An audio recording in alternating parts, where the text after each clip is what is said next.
me, right? This can take a few minutes. Oh, just a second. I didn't have your sound up. Like shit I talk. Oh, I know. There's my cranky caller. Okay, now let me explain to you about that cranky caller. I don't know if he's associated with Rusty or not, but all of my callers are utterly precious to me.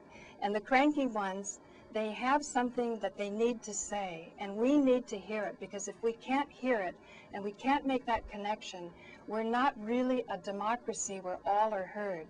The downside of a democracy is that the minority opinion often goes unnoticed. And so any of you who might be frustrated with the cranky callers, please keep your hearts open until we get to a place where we can make the connection and know exactly what's going on. So let me see if I can get number one. Hello, you're on farther down the rabbit hole? You look like the... Oh, there we are again. I had number two, so let me get him. And let's get number two. Hello, farther down the rabbit hole. Can you hear me? You said? Oh, it's kind of hard for me to understand that call.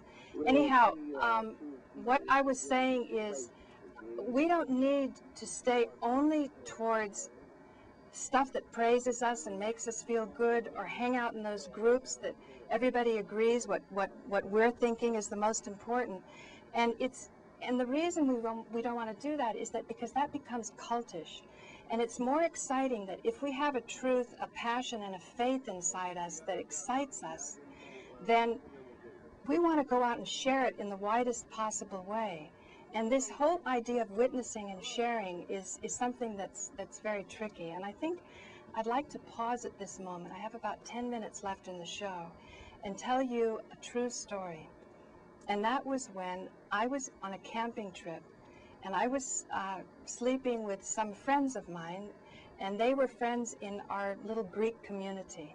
I don't speak Greek. My father's Greek, but my mother is American, German descent. And in this camping trip, my father had exerted himself to take these children camping because he wanted to be really an American, and this was the American thing to do. So while we were under the stars, there was one girl, Athena was her name, and she was very beautiful, and she must have been maybe 16 at that time. And she was just gorgeous, and I was maybe only 12.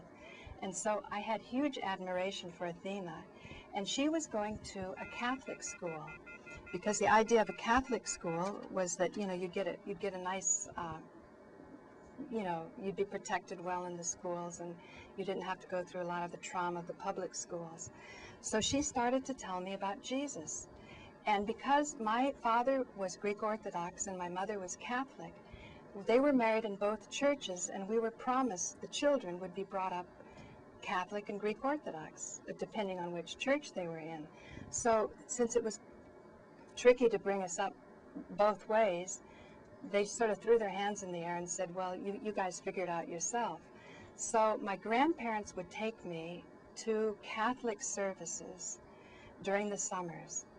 And I never got to do communion because they had baptized me when I was 3 months old. They were really afraid that I would go straight to hell if I wasn't baptized. And of course, since they were Catholic, it was baptized Catholic. Meanwhile, when my father found out, and I understand my father's feelings, he wasn't consulted, and he was my father. So there became such animosity in the family that there was sort of like a moratorium on religion. Therefore, I was very vulnerable under the stars listening to Athena explaining about Jesus. And she said, once you've heard this message, because he's come to save us, and that we're constantly sinning and we can't help ourselves except with his grace. And I sat there under the stars really thinking about this enormous message that Jesus came to save us. And then I said, but what about all those people who, unlike me at this moment, haven't heard this incredible news? They've never heard about Jesus. And she said, oh, they'll be okay. Maybe there was purgatory. I'm not sure what the explanation was. But she says, because they've never heard, so there's some type of, you know, legal grace. And she goes, but since you've heard it, now you have to act on it. And I remember lying there looking at the stars and just feeling horrible, because I said, now I've heard something. I wish I never heard it, because First of all, I hadn't really even assimilated it. I wasn't quite sure exactly what the ramifications were, what it meant. But all of a sudden, here's this huge burden on me that if I don't respond, then I won't be saved, or I have to tell other people about it. So based on that, I have a lot of sympathy for people who do know things like how the World Trade Center came down, but they choose not to step up to the plate. Because I've been there. And I think all of us, if we search our hearts, can understand there are things that perhaps we should step to the plate about, but for various reasons, we don't do it. And I think it's important that no matter what a person's opinion is or decision, that they're never faulted, and that we always keep our hearts open for any viewpoint. And I also wanted to go on and praise our cranky callers, because some of these were quite severe. But, well, let's see if number 2 is responding here. Hello, caller.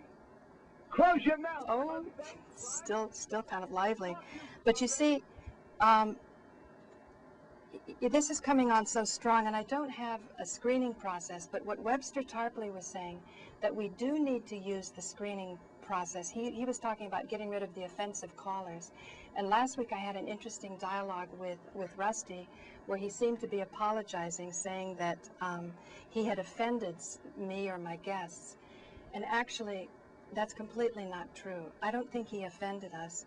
And I wish if public access weren't walking on eggshells, because we have so many rules and regulations, and if I let people go on and on with the barrage of obscenities, then the show might get thrown off because of being an abusive show.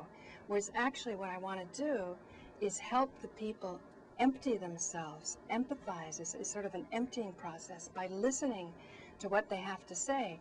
And then when the stream of obscenities is over, because that if they have to use such strong labels, and Webster Tarpley himself uses very strong labels. He's not exactly an exponent of nonviolent communication, which is something that I feel is imperative, that we don't be labeling people evil or even good. Even if you say someone's good or brilliant, but you're not giving the information about what they've done that merits that label. What exactly is it that they've done that's helped you meet your needs? If you can relay that information, then people don't become addicted to rewards or trying to avoid blame. And so if I cut off a caller, it's not because I feel they've done anything wrong. It's not because I'm offended. It's because I'm just very concerned about how to make this connection. I'm hoping at a time in the future, I would love to meet the caller before who was so nice to me, but I would really like to meet the callers who are very upset at me, so I can understand beyond labels and offensive language that might get us thrown off the air what exactly is going on with them, and see if we can gather them into the family, so that we can move together and create new realities, because new realities is going to be about creating something that's unknown. So far it's unknown. Right now we think that we evolved through competition, and that Darwin's evolution means the survival of the fittest, and the big fish eats the little fish. Let's see if number 1 will be here. Hello, caller, number 1, can you hear me? Hello? Doreen? Yes? Hello? Oh, I didn't hear that caller. I think I have one, number 2. Can you hear me, caller? Paula, it's Rusty. Oh, Rusty, I'm so glad you're here. You know why I want to compliment you, Rusty? Oh, I Because wanted to let you know that was Rusty, me Rusty, saying that Rusty, dirty let me stuff. speak. You've got to let me speak, Rusty. Okay. Okay. I want to compliment you because you show the savvy that Webster Tarpley was talking about that needs to be done, so that common people like you and me can have the liveliness of our message heard at a time when no party is going to put getting out of the war on a platform. Does that make sense, Rusty? That absolutely makes sense. And you have savvy. That's very savvy, and I just wanted to let you know that wasn't me saying all those filthy words a while ago. That was some other guy. I don't talk like that. Thanks, Rusty. Thank you. I got another caller. Love you. Love you. Okay. Let's see where. Hello, caller number 2. Hello. Can you hear me? Caller 2? Oh, I may have cut them all off. Anyhow, we're racing towards the close. I think have about 10 seconds. I just want to say, find your spiritual practice. Find a way for yourself to balance, whatever it might be, whatever your religion is, your belief is. Go out, take bicycle rides, go into the park, and do whatever you have to do so that we keep loving each other, because it's all about the connection. Thanks a lot. Wow.